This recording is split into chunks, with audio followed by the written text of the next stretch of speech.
नमस्कार. मी डॉक्टर श्रद्धा प्रशांत मोरे, नेत्ररोग तज्ञ, यशोदा हॉस्पिटल आणि नेत्रालय येथे कार्यरत आहे. माझा या क्षेत्रामध्ये 14 ते 15 वर्षांचा अनुभव असून आज आपल्याला डोळ्यांच्या विविध आजारांबद्दल काही प्रश्न आले आहेत, तर आपण त्याबद्दल जाणून घेऊया. नमस्कार मॅडम, माझं नाव नलिनी प्रशांत साळुंके आहे. मी झुलाल भिलाजीराव पाटील कॉलेजमध्ये संगणकशास्त्राची प्राध्यापिका आहे. माझा प्रश्न असा आहे की लहान मुलांना लवकर चष्मा लागतो, याला लघुदृष्टी म्हणतात का? हो, हा फारच छान प्रश्न आहे आणि खूप महत्त्वाचा आहे, कारण की सध्या लहान मुलांना खूप जास्त प्रमाणात चष्मा लागतोय. यालाच आपण लघुदृष्टी किंवा नियर साइटेडनेस असं म्हणतो. आम्ही आमच्या भाषेमध्ये याला मायोपिया म्हणतो. यामध्ये दूरच्या वस्तूंची प्रतिमा आपल्या नेत्रपटलावर न बनता ती त्याच्या थोडे पुढे बनते. त्यामुळे आपल्याला दूरचं धूसर दिसतं. याची लक्षणं म्हणजे दूरचं कमी दिसणं, डोळे बारीक करून बघणं, डोळे दुखणं किंवा डोकं दुखणं. तसेच आपण टीव्ही एकदम मुलांना जवळ जाऊन बघणं असं दिसू शकतं किंवा कधी-कधी डोळ्यांना तिरळेपणा पण असतो. नमस्कार मॅडम, माझे नाव शीतल वैभव राजुळे. मी झुलाल भिलाजीराव पाटील या महाविद्यालयामध्ये संस्कृत विषयाची प्राध्यापिका आहे. माझा प्रश्न असा आहे की लहान मुलांना लवकर चष्मा लागतो, याचे नेमके कारण काय? या प्रश्नाचं उत्तर द्यायला मला नक्की आवडेल, कारण की आपण बघतोय खूप लहान वयात जो चष्मा लागतोय ह्याचं महत्त्वाचं कारण म्हणजे एक्सेसिव्ह नियर वर्क. आपण जवळचं काम खूप वाढवलं आहे. यामध्ये लॅपटॉप, मोबाईल किंवा जास्त प्रमाणात अभ्यास, रीडिंग या गोष्टी सुद्धा येतात.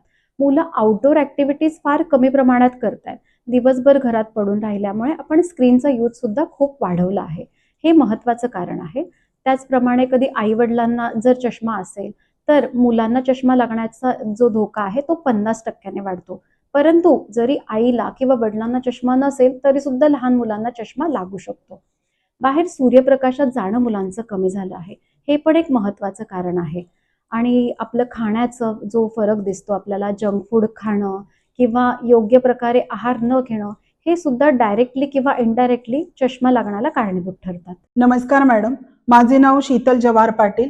मी झेड.बी. पाटील इंग्लिश डिपार्टमेंटमध्ये कार्यरत आहे.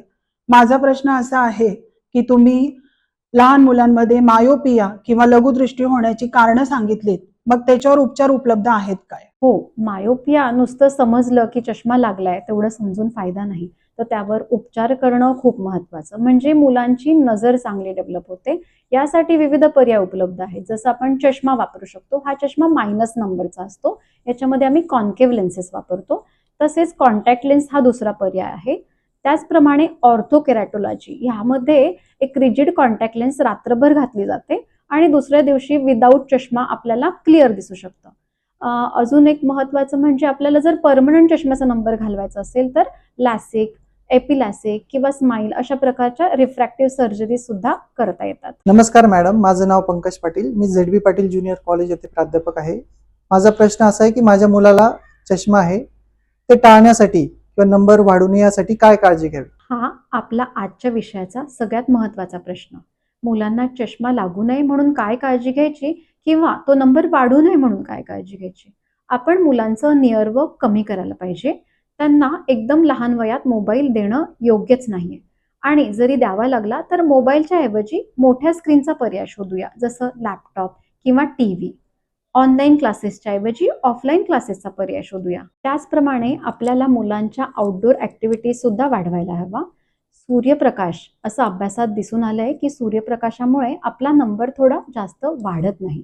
त्यामुळे आपण 1.5 ते 2 तास मुलांना सूर्यप्रकाशाचा एक्सपोजर जर देऊ शकलो तर ते उत्तम राहील. तसेच काही विशिष्ट प्रकारच्या लेन्स डिझाईन केल्या जातात. हे चष्मे मायोपिया कंट्रोल ग्लासेस म्हणून पण ओळखले जातात. हे आपला नंबर न वाढण्यासाठी कारणीभूत ठरतात. अजून विविध प्रकारची औषधं बाजारात आहेत. यामध्ये डायल्यूट केलेलं अट्रोपिन हे आपण रात्री 1 वेळा टाकतो आणि हे कमीत कमी 2 वर्ष किंवा आपला नंबर कॉन्स्टंट होईपर्यंत, म्हणजे साधारण 15 ते 16 वर्षाच्या वयापर्यंत आपण हे टाकू शकतो. यामुळे सुद्धा आपला नंबर कमी प्रमाणात राहतो. मायोपिया सध्या खूप रॅम्पंट वाढत आहे. जगभरात 30% मुलांना मायोपिया आहे आणि हाच जो आकडा आहे तो 50% पर्यंत 2050 मध्ये वाढू शकतो. चला तर आपण त्याच्याशी लढूया. आज या भागात आपण जाणून घेतलंय की मायोपिया आणि त्याची काळजी कशी घ्यायची. पुढील भागात आपण नवीन विषयासोबत पुन्हा भेटूया.